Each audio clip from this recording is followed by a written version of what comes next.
Hi everyone, Adeola Monofi here.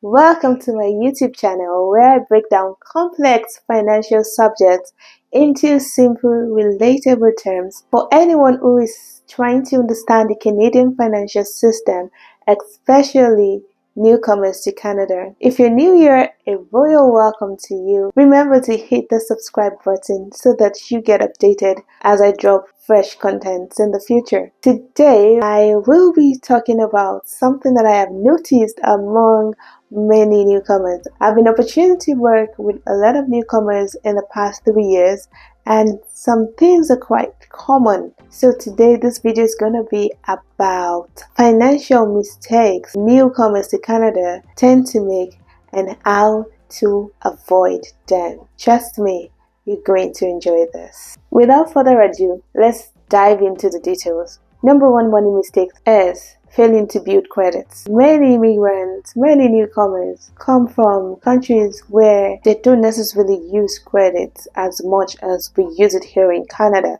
Using my home country as an example, back in Nigeria, most people use cash to pay for whatever they want to buy. We are not necessarily familiar with the idea of using credits. In fact, when I hear loans, I'm thinking about huge collaterals, documentations, and a very complex process that business owners have to go through, not necessarily for personal household debt and stuff like that. So a lot of people come into Canada and they're like, I don't want anything to do with debt. I don't want to borrow anybody's money. I don't want to use credit cards. This and that. It's actually important to build credit in this part of the world. They require credit history for quite a number of things. Even some landlords, before you are able to rent an apartment, would be trying to pull your credit. Even employers, not to talk of wanting to buy a huge investment like real estate, or you want to finance a car or something. All this would require a credit history. So it's important for you to start building your credit as soon as you land in this country. And trust me, you don't have to acquire unnecessary debt or pay unnecessary interest in order to build credit. All you need is to get a credit card. Usually it's given to you as a complimentary gift when you open your account with any of the banks in Canada. Once you have a credit card, understand how to use it. Make sure you're using it to your advantage. There's a 21-day interest-free period, so you don't necessarily have to pay any interest on the money that you spend in your card. Ensure that you keep your utilization below 35% of your credit limit, and ensure you pay back the total balance on your card before the due date on your credit card statement each month. If you do this consistently over time, you would be able to build your credit without acquiring debt. Number two mistake that I have noticed is over-reliance on credit. Funny enough, I just talked about not building credit, but then there's also this other group of people who get excited by the fact that they have this credit card and they just start to spend, or they just get carried away with the fact that you can easily access credit. And so they're just new in town, they're already financing a car, they have line of credit somehow, they have 2 to 3 credit cards, just pulling credit everywhere and then relying so much on it, using it to buy things that they cannot afford, finding it difficult to pay, and quickly getting entangling into the credit card web. While it is easy to access credit in Canada, you need to be very careful. Do not go and apply for credit that you do not need. Do not borrow money except it is to acquire an asset that has the potential to put money back into your pocket. So make sure that you're earning interest, not paying interest. Be very aware of all the unnecessary loans that are being thrown at you every credit comes with a cost. There's a cost to borrowing, and it's the interest that you have to pay. And the funny thing is that the interest rates on most of these credit facilities are really high, and so it tends to double up over time. So try not to depend on credit. Try not to acquire credit unnecessarily. Number 3 mistake that I have observed among many newcomers to Canada is unhealthy comparisons and competitions. Everybody's journey is different. Everybody's financial situation is unique. So you can't be looking at somebody's lifestyle, and as a result of that, you're putting pressure on yourself. And then you're now trying to buy the things you don't need to impress the people you don't like with the money you don't have. Stop it. Stop it. All that is unnecessary. Stop trying to keep up with the Joneses. Nobody really cares. Stop trying to compete, especially when you can afford it. You're just coming into a new country. You have to settle. You have to feel comfortable financially. There's no need to put yourself under undue pressure. Even if they are new and they're wearing a car, or they're buying a house, or they're living some kind of lifestyle, that doesn't concern you. You don't even know if all that lifestyle is funded by credit. So avoid unhealthy comparisons. Avoid unhealthy competitions. Give yourself time. Don't try to spend all the proof of funds in trying to get a very big house, a very fancy car, and this and that. All those things don't matter if it's going to rob you of your peace of mind. If you can completely afford it, you're coming in with a huge amount of dollars, fine. But if you cannot afford it, don't try to fund a fake lifestyle using credit. It's going to rob you of your peace of mind. It's going to cause you a lot of anxiety and stress. Cut your coat according to your size. Live below your means. Not even at par with your means. Live below your means. Number 4 money mistake newcomers to Canada make: ignoring saving and investing. Feeling like, oh, I'm still trying to settle. I've not gotten my dream job yet. Let saving and investing wait until later. That may not be a very smart money move. As long as you have a regular income coming in, you should prioritize saving and investing. You know you're supposed to spend what is left after saving, and not try to save what is left after spending. At least 10 to 20% of what you earn is yours to keep. Pay yourself first before paying bills. So it's important to prioritize saving and investing. There are like 3 important funds everybody should have. An emergency fund to help you have a cushion against uncertain times, against sudden emergencies, financial situations. Then a sinking fund to help you save and invest for a future goal, for short to medium term, maybe a dream vacation, maybe a dream car. And then of course, last but not the least, also have a retirement fund. The best time to start saving for retirement is right now. Starting early enough allows you to ride on compound interest for longer. It helps you to take advantage of market growth for longer, and you get to shorten the amount of years that you need to contribute just because you started earlier.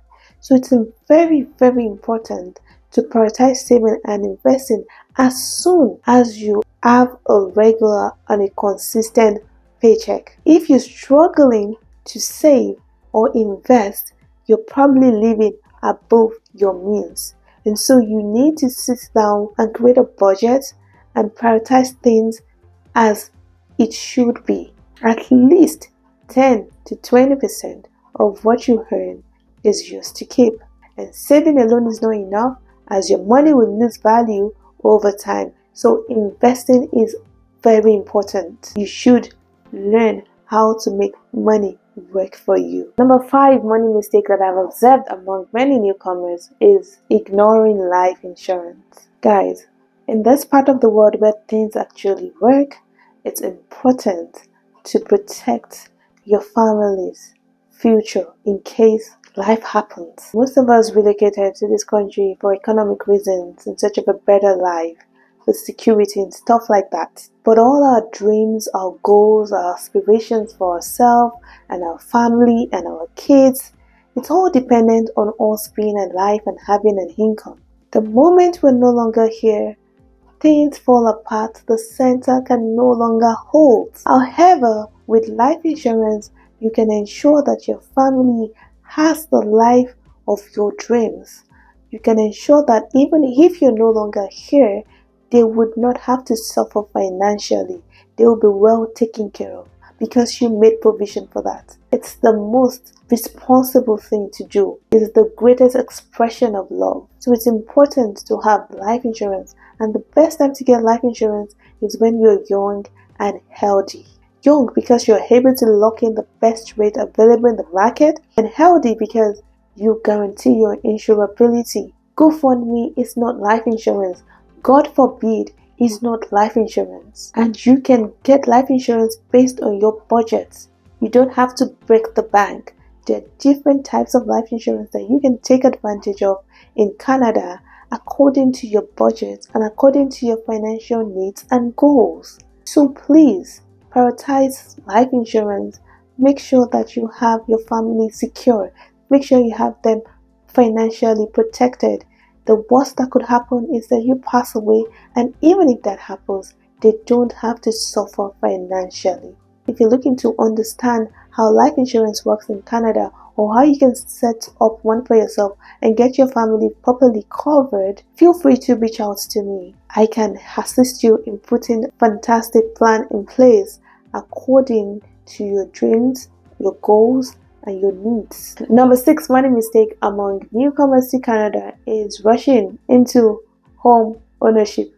Guys, take it easy, calm down a bit. You don't have to rush. I understand that renting is not cheap. Aspiring to buy a home is a good thing, but you shouldn't rush into it. Home ownership is more than just being able to afford the down payment and having regular source of monthly income.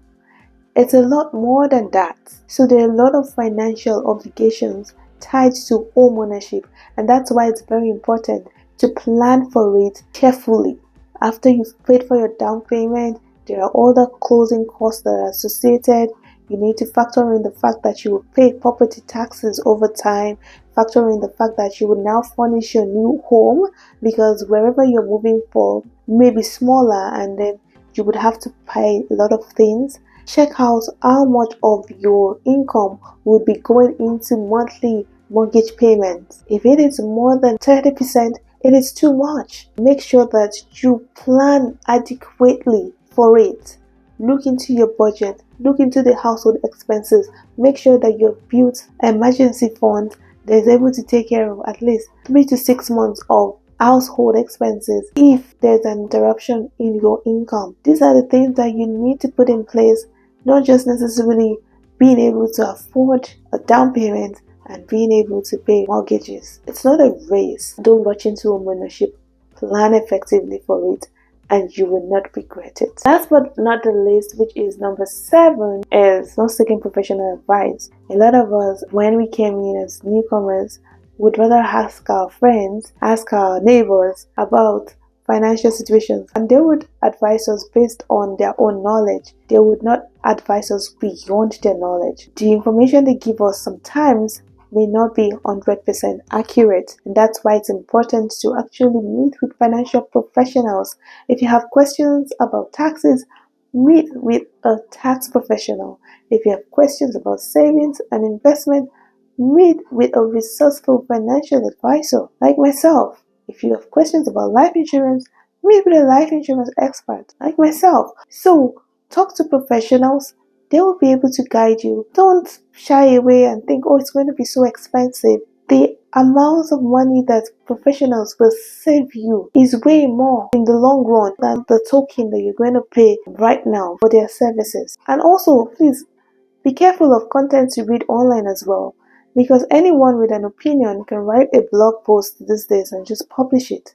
And sometimes you'll see that information on the internet are quite contradictory. So it's important to sit down with a professional to ask questions so you can make informed financial decisions and you can take the right financial steps while building a strong financial foundation for yourself on your Canadian journey. And there you have it.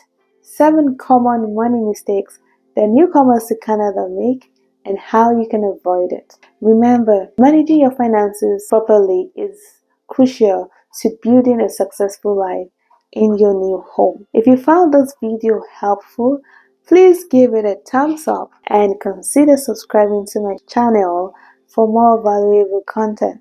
If you have any questions or you would like to share your own experiences, feel free to drop it in the comment section. I remain Adeola Monofi, and I'll see you in the next video.